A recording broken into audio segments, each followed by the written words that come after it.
कहानी एक महिला सेना अधिकारी के इर्द गिर्द घूमती है जो यूएसए नेवी की स्पेशल फोर्स में शामिल होने वाली पहली महिला बन जाती है। अपने वरिष्ठ अधिकारियों के संदेह के बावजूद वह परीक्षा पास करके सभी को गलत साबित कर देती है, जबकि कई पुरुष ट्रेनिंग छोड़ देते हैं। मूवी की शुरुआत सीनेट सशस्त्र सेवा समिति द्वारा नेवी में सचिव के पद के लिए सेवानिवृत्त मिलिट्री ऑफिसर थियोडोर हेस का साक्षात्कार लेने से होती है। इस समय जिस विषय पर चर्चा हो रही है वह है नेवी में महिलाओं को दी जाने वाली सीमित भूमिका, और हेस इस रुख का बचाव करने की कोशिश करती है। अचानक इस सुनवाई की अध्यक्षता कर रही टेक्सास की सीनेटर लिलियन डेहेवन हेस के आधे अधूरे भाषण को बीच में रोक देती है। वह उनके तर्कों का खंडन करती है और कहती है कि मिलिट्री में महिलाओं के प्रति नेवी का रवैया ऐतिहासिक रूप से खराब रहा है। सीनेटर अपनी रिसर्च पर जोर देती है और रिपोर्ट के कुछ अंश पढ़ना शुरू करती हैं। इसमें उच्च पदस्थ नेवी ऑफिसर्स के रिकॉर्ड किए गए बयान हैं जो महिला सैनिकों को कम सक्षम के रूप में चित्रित करते हैं, साथ ही अक्सर महिलाओं के प्रति द्वेषपूर्ण टिप्पणियां करते हैं। इस विस्फोटक सुनवाई के बाद नौसेना तुरंत डेहेवन के साथ एक निजी बैठक के लिए बुलाती है। वह बैठक के लिए सहमत हो जाती है और जल्द ही अपने कार्यालय में रक्षा विभाग या डीओडी के अधिकारियों के साथ बैठती है। हालांकि डीओडी के लोग नेवी में महिलाओं को शामिल करने के सख्त खिलाफ हैं और डेहेवन के प्रयासों को विफल करने की एक योजना लेकर आए हैं। वे उसे एक एकीकरण योजना प्रस्तुत करते हैं जिसमें कहा गया है कि यदि कोई महिला प्रशिक्षु नेवी द्वारा निर्धारित किसी भी मूल्यांकन प्रोग्राम को पास करने में सक्षम है तो वे उसे अपने रैंक में शामिल होने की अनुमति देंगे। डेहेवन को एहसास होता है कि यह एक जाल है, क्योंकि रक्षा विभाग महिला कैडेट के लिए सबसे कठिन प्रशिक्षण कार्यक्रम चुनेगा और उसे एक एग्जाम्पल बनाएगा, लेकिन वह फिर भी इसके लिए सहमत हो जाती है क्योंकि वह जानती है कि इस प्रोग्राम से बनी चर्चा उसके करियर में ही हेल्प करेगी। सीनेट कार्यालय के बाहर रक्षा विभाग के अधिकारी हेस से मिलते हैं और चर्चा करते हैं कि उन्हें डेहेवन की महिला प्रशिक्षु के लिए कौन सा प्रोग्राम चुनना चाहिए। वे US navy combined reconnaissance team या सीआरटी पर सहमत होते हैं, जो एक कठिन चयन ट्रेनिंग है जिसमें लगभग 60% उम्मीदवार चौथे सप्ताह से पहले ही ट्रेनिंग छोड़ देते हैं। तीसरा सप्ताह विशेष रूप से गहन होता है और इसे नरक सप्ताह के रूप में लेबल किया जाता है। इन पुरुष अधिकारियों का दृढ़ विश्वास है कि कोई भी महिला पहले सप्ताह से आगे नहीं बढ़ पाएगी। सीन नौसेना के उपग्रह निगरानी कक्ष में बदल जाता है, जहां स्थलाकृतिक विश्लेषक लेफ्टिनेंट जॉर्डन ओनील सक्रिय युद्ध क्षेत्र से सील टीम को घर लाने पर काम कर रहे हैं। कंट्रोल रूम ने टीम के साथ संपर्क खो दिया है और एक ऑफिसर ने उन्हें बाहर निकालने के लिए अतिरिक्त सहायता भेजने का सुझाव दिया है, लेकिन इस प्रक्रिया में 18 मिनट लगेंगे क्योंकि अतिरिक्त सहायता टीम को पूर्व निर्धारित बचाव बिंदु तक पहुंचने के लिए इतना समय चाहिए होगा। दूसरी ओर ओनील ने पिकअप पॉइंट को पूरी तरह से बदलने का प्रस्ताव रखा। उन्होंने बताया कि सील टीम अनुभवी सैनिकों से बनी है जो युद्ध क्षेत्र से सुरक्षित निकास की तलाश करेंगे। इस प्रकार भले ही टीम से सीधा संचार टूट गया हो, उन्हें एक नए बचाव स्थल की तलाश करनी चाहिए। फिर वह जल्दी से क्षेत्र की उपग्रह छवियों का विश्लेषण करती है और एक ऐसे क्षेत्र को इंगित करती है जो बचाव समय को आधा कर देगा। उसकी योजना को हरी झंडी मिल जाती है और ठीक 9 मिनट बाद सील टीम उसी स्थान से नियंत्रण कक्ष से फिर से संपर्क स्थापित करती है, जिसे ओनील के बताए अनुसार उन्हें बचा लिया जाता है, जिससे एक बड़ी तबाही टल जाती है। इस बीच सीनेटर डेहेवन और उनकी टीम नेवी के सीआरटी प्रोग्राम के लिए उम्मीदवारों की एक लंबी सूची देखती है। वह एक ट्रायथलीट को बेहद दुबला होने के कारण और एक चैंपियन पावर लिफ्टर को लगभग पुरुषों की तरह मांसल होने के कारण खारिज कर देती है। वह चाहती है कि महिला प्रशिक्षु एक महिला के पारंपरिक रूप में फिट हो ताकि वह साबित कर सके कि कोई भी महिला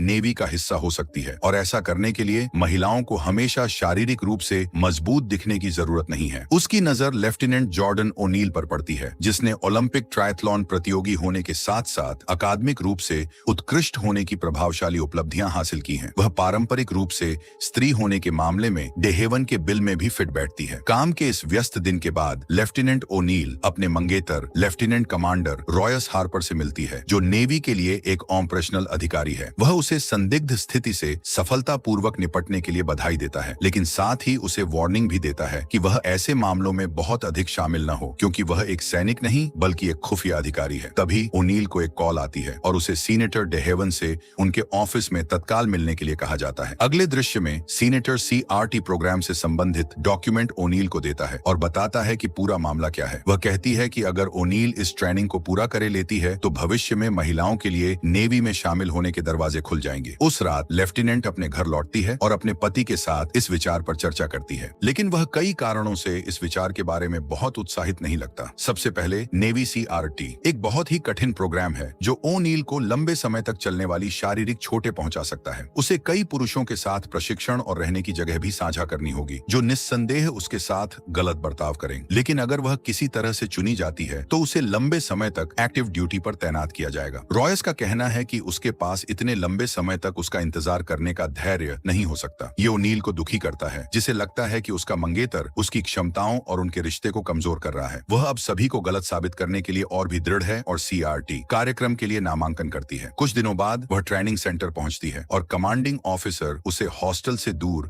एक अलग रूम देता है जहां सभी पुरुष प्रशिक्षु सोते हैं। जल्द ही यह बात फैल जाती है कि प्रोग्राम में एक महिला को भी भर्ती किया गया है, जिससे पुरुष बिल्कुल भी खुश नहीं दिखते हैं। उसी रात जब ओनील रात के खाने के लिए मेस में पहुंचती है तो कई पुरुष उसका मजाक उड़ाते हैं और उस पर महिला विरोधी टिप्पणियां करते हैं। अगले दिन ट्रेनिंग आखिरकार शुरू होती है और कमांडिंग ऑफिसर दोहराता है कि अधिकांश सैनिक तीसरे सप्ताह के अंत तक नहीं पहुंच पाएंगे। फिर वह प्रशिक्षुओं को कमांड मास्टर चीफ जॉन ओरगेल को सौंप देता है, जो उनके मुख्य ट्रेनिंग सुपरवाइजर होंगे। वह बहुत ही सख्त व्यक्ति है और उसे इस बात की परवाह नहीं है कि ग्रुप में एक महिला भी है। वह सभी की वर्दी की जांच करते हुए वह DH लॉरेंस की एक स्टोरी सेल्फ पिटी पढ़ता है। अप्रत्यक्ष रूप से सभी को खुद पर तरस न खाने के लिए कहता है। इसके बाद प्रशिक्षुओं को सबसे पहले सिखाया जाता है कि कैसे सैन्य श्रेणी की नावों को समुद्र की ओर ले जाया जाए और जल्दी से उससे उतरा जाए। बाकी की ट्रेनिंग बहुत कठिन है, जो उनकी शारीरिक शक्ति का परीक्षण करती है। कई भीषण अभ्यासों के दौरान कमांड मास्टर जॉन उन्हें छोड़ने का आग्रह करता है ताकि उन्हें आगे और दुर्व्यवहार न सहना पड़े। इसलिए उन्होंने प्रशिक्षण यार्ड के सामने एक घंटी लगाई है और जो कोई भी छोड़ना चाहता है उसे 3 बार घंटी बजानी होगी। ओनील के साथ जॉन से कोई अलग व्यवहार नहीं किया जाता है, लेकिन वह अन्य प्रशिक्षुओं की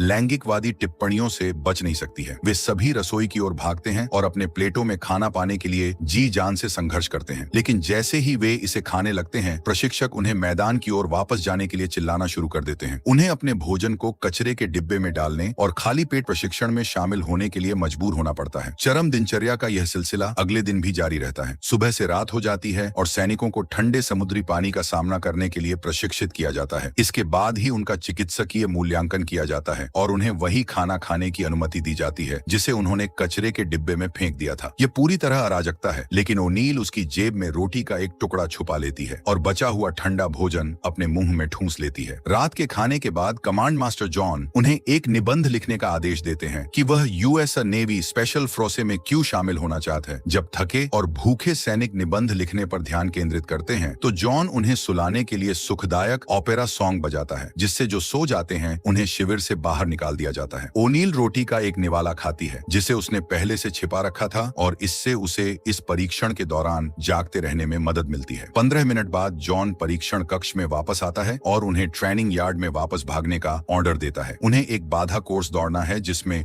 उन्हें लाइव फायरिंग से सुरक्षित रहना है। ओनील को सूचित किया जाता है कि उसे कई बाधाओं को कूदने में हेल्प करने के लिए एक मंच दिया जाएगा। वह इसका विरोध करती है क्योंकि वह चाहती है कि उसके साथ भी बाकी सभी की तरह ही व्यवहार किया जाए, लेकिन उसकी शिकायतों को खारिज कर दिया जाता है क्योंकि सेना की नियम पुस्तिका में कहा गया है कि महिला कैडेटों के लिए बाधा की ऊंचाई उनके पुरुष समकक्षों की तुलना में कम होनी चाहिए। कोर्स के दौरान जॉन देखता है कि ओनील प्लेटफॉर्म का उपयोग करने से इनकार कर देती है और इसके बजाय अपने सभी साथियों की तरह प्रत्येक बाधा को पार करती है। दीवार पर चढ़ने वाली बाधा पर वह अपने साथियों को अपनी पीठ पर चढ़ने देकर दीवार पार करान उनकी हेल्प करती है। एक इकाई के रूप में काम करने की पूरी कोशिश करने के बावजूद उसके साथी उसे दीवार पर नहीं चढ़ाते हैं। यह स्पष्ट है कि वे अभी भी इस बात से नफरत करते हैं कि एक महिला को पारंपरिक रूप से मर्दाना स्थान में भाग लेने की अनुमति है। दूसरी ओर दिन में 20 घंटे का प्रशिक्षण कई सैनिकों की मानसिक और शारीरिक शक्ति को कम करने लगता है। अधिक से अधिक प्रशिक्षु ट्रेनिंग छोड़ने लगते हैं, लेकिन सभी को आश्चर्य होता है कि ओनील अभी भी मजबूत है। हालांकि वह अभी भी इस तथ्य से उबर नहीं पाई है कि उसे बाधा कोर्स को उसके लिए आसान बनाने के लिए एक मंच दिया गया था। इसीलिए वह कमांडिंग ऑफिसर से बात करने की कोशिश करती है ताकि उसे भी उन्हीं की तरह ट्रेंड किया जाए, लेकिन उसे ऑफिसर से लैंगिक भेदभाव वाली टिप्पणी सुनने को मिलती है, जिससे यह स्पष्ट हो जाता है कि उसे अपने शिविर में एक महिला को रखने का विचार पसंद नहीं आ रहा है। इस तरह से व्यवहार किए जाने के कारण ओनील एक नाई की दुकान पर जाती है और अपने स्त्री रूप त्याग करे अपने बाल काट लेती है। इसके बाद वह अपने कमरे में जाती है जो पुरुष प्रशिक्षुओं से अलग है और अपना सारा सामान पैक करती है। फिर वह आम हॉल में जाने का फैसला करती है जहां सभी पुरुष प्रशिक्षु सोते हैं। कमरे में अधिकांश पुरुषों को ओनील के वहां होने से समस्या है, खासकर इसलिए क्योंकि वह अपने साथ टैंपोन लाया है। फिर कमांड मास्टर जॉन ओनील की हरकतों को नोटिस करता है और उसके इस दृष्टिकोण को बहुत खुशी से स्वीकार नहीं करता है। सीन वापस हेस पर आ जाता है जिसे अब नेवी का सचिव चुना गया है। वह और रक्षा विभाग के अन्य लोग इस खबर से खुश नहीं हैं कि ओनील शिविर में 3 सप्ताह तक जीवित है और इस प्रयोग के गुप्त होने के बावजूद अब तक उसकी उपलब्धियां न्यूज में आ गई हैं। लोग उसे GI जेन भी कहते हैं क्योंकि वे उसका असली नाम नहीं जानते। ट्रेनिंग सेंटर में चीजें और भी चरम सीमा पर पहुंच गई हैं, लेकिन GI जेन अभी भी टिकी हुई है। वास्तव में वह अब सभी यौनवादी पुरुषों को गलत साबित करने के लिए और भी कठिन प्रशिक्षण लेती है। परिणाम यह देखा जा सकता है कि उसके शरीर की बहुत सारी चर्बी कम हो गई है और वह मांसल हो गई है। इस बीच न्यूज रिपोर्टर GI जेन के बारे में समाचार पाने के लिए वास्तव में बेताब हैं, जो नेवी की कठिन ट्रेनिंग को सहन करने वाली एक मजबूत महिला है। एक दिन जब ओनील अकेले नहा रही थी, कमांड मास्टर उसके लिए एक न्यूज लेकर आता है। उसकी टीम के सबसे वरिष्ठ सदस्य को पैर में फ्रैक्चर के कारण हॉस्पिटल में भर्ती कराया गया था। इससे वह अपने ग्रुप में सबसे अनुभवी सेना अधिकारी बन गई और अपनी टीम की लीडर बन गई। दूसरी ओर DOD अधिकारी और सचिव हेस इस बात से निराश हैं कि ओनील ने किस तरह से एक सप्ताह तक नरक का सामना किया और यहाँ तक कि पुरुषों के साथ आमने सामने की लड़ाई भी लड़ी। लेकिन वे अभी भी आशान्वित हैं कि वह SIRI ट्रेनिंग के बाद वह जॉब छोड़ देगी, जिसका अर्थ है उत्तरजीविता, बचाव, प्रतिरोध और पलायन। SIRI ट्रेनिंग स्टेप आता है और प्रशिक्षुओं को एक अज्ञात स्थान पर हवाई जहाज से उतार दिया जाता है। उन्हें एक लक्ष्य तक पहुंचना होगा, उसके बारे में पर्याप्त जानकारी प्राप्त करनी होगी और पकड़े जाने से पहले पीछे हटना होगा। सैनिकों की शारीरिक फिटनेस की जांच करने के लिए सिर्फ एक अभ्यास के बजाय SIRI को वास्तविक दुनिया के परिदृश्यों को प्रशिक्षित करने के लिए डिजाइन किया गया है। यदि प्रशिक्षु उस स्थान से जल्दी निकासी का अनुरोध करते हैं जहां वे हैं, या यदि वे पकड़े जाते हैं तो उनके साथ वास्तविक युद्ध कदियों जैसा व्यवहार किया जाएगा। दुर्भाग्य से प्रशिक्षण के दौरान ओनील की टीम के 2 सदस्य पकड़े जाते हैं जब उन्होंने उसके आदेशों का पालन करने से इनकार करते हैं। सुरक्षित स्थान पर वापस भागते समय एक अन्य सदस्य का पैर टूट जाता है। उसकी मदद करने की कोशिश करते हुए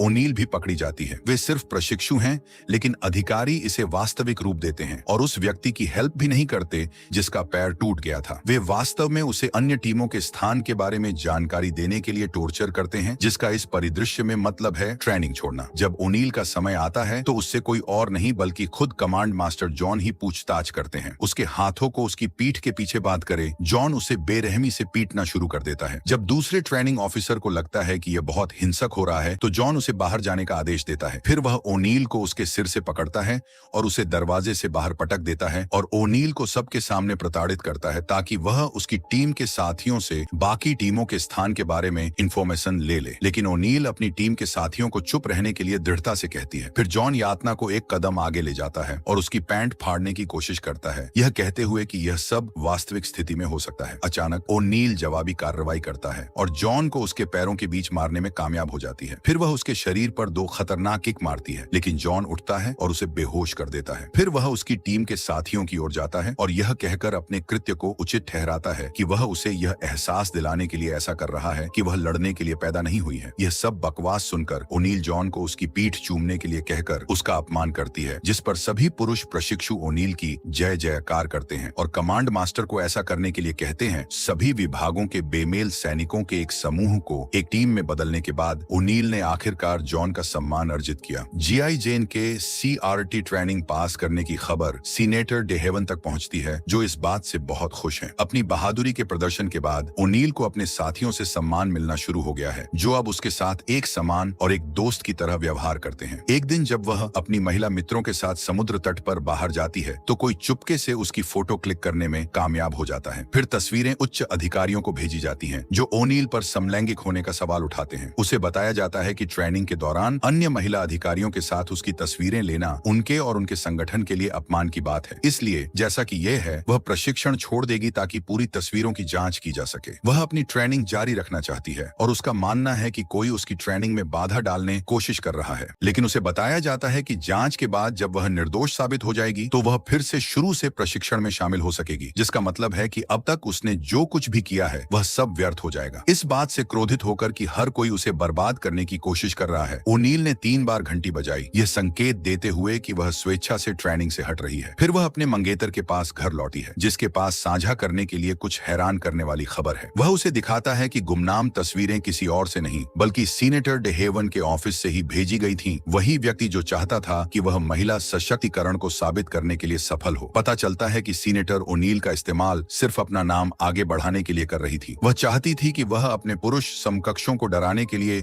बस इतनी ही सफल हो, और जब ओनील पास होने ही वाली थी तो डे हेवन ने उसे अपने गृह राज्य टेक्सास से सैन्य आधारित बंदी को रोकने के लिए नेवी के साथ सौदेबाजी के रूप में इस्तेमाल किया। यहाँ तक कि जब ओनील इस बारे में सीनेटर से भिड़ती है तो वह ऐसे खेलती है जैसे उसे कुछ भी पता नहीं है, लेकिन बाद में सीनेटर लिलियन सच बताती है और स्वीकार करती है कि उसने राजनीतिक लाभ पाने के लिए उसका इस्तेमाल किया। शैतान के मुंह से यह सुनने के बाद ओनील उसे बेनकाब करने की धमकी दी। वह प्रेस से इस बारे में बात करने से नहीं डरती कि कैसे सीनेटर अपने करियर को आगे बढ़ाने के लिए एक महिला का इस्तेमाल कर रही थी। इसके बाद सीनेटर ओनील को वापस ट्रेनिंग करने के लिए भेज देती है, जहां उसके साथियों द्वारा उसका गर्मजोशी से स्वागत किया जाता है। अब प्रशिक्षण का अंतिम चरण शुरू होता है। अंतिम प्रशिक्षण शुरू होने से पहले यह एक आपातकालीन स्थिति से बाधित होता है, जिसके लिए CRT प्रशिक्षु के तत्काल समर्थन की आवश्यकता होती है। हथियार ग्रेड प्लूटोनियम द्वारा संचालित एक अवलोकन उपग्रह लीबिया के रेगिस्तान में गिर गया है। प्लूटोनियम को पुनः प्राप्त करने के लिए US आर्मी रेंजर्स की एक टीम भेजी गई थी, लेकिन उनकी निकासी योजना विफल हो गई और अब प्रशिक्षुओं को रेंजर्स की निकासी योजना में सहायता करने के लिए भेजा जाता है। मिशन के दौरान ओनील एक लीबियाई सैनिक की नजर में आने वाली होती है, इसलिए उसे बचाने के लिए जॉन लीबियाई सैनिक को गोली मार देता है, जिससे उनका भेद खुल जाता है। अब लीबियाई गश्ती दल को अपने क्षेत्र में अमेरिकी सेना की उपस्थिति के बारे में पता चल जाता है और दोनों पक्षों के बीच टकराव शुरू हो जाता है। जॉन जेम्स को अपनी टीम से बहुत दूर जाना पड़ता है। जब ओनील टीम का नक्शा देखती है तो उसे पता चलता है कि मास्टर चीफ उस रास्ते का इस्तेमाल नहीं करने जा रहे हैं जिसके बारे में बाकी लोगों का मानना है कि वह दूसरों के साथ फिर से जुड़ने के लिए जाएंगे। इसलिए मास्टर चीफ फिलहाल गलत दिशा में जा रहे हैं और गंभीर संकट में हैं। लेकिन ओनील उन्हें बचाने के लिए यहाँ है। लीडर के चले जाने के बाद ओनील आगे आती है। वह घायल मास्टर चीफ को बचाते हुए नेतृत्व और रणनीति में एक निर्णायक क्षमता प्रदर्शित करती है, जिन्हें वह और उनकी टीम के साथी मैकूल विस्फोटकों वाली गली के किल जोन से बाहर निकालते हैं। जल्द ही उन्हें बैकअप और हेलीकॉप्टर गनशिप मिलते हैं जो अंतिम हमला करते हैं और बचाव अभियान सफल होता है। मिशन में भाग लेने वाले सभी लोगों को CRT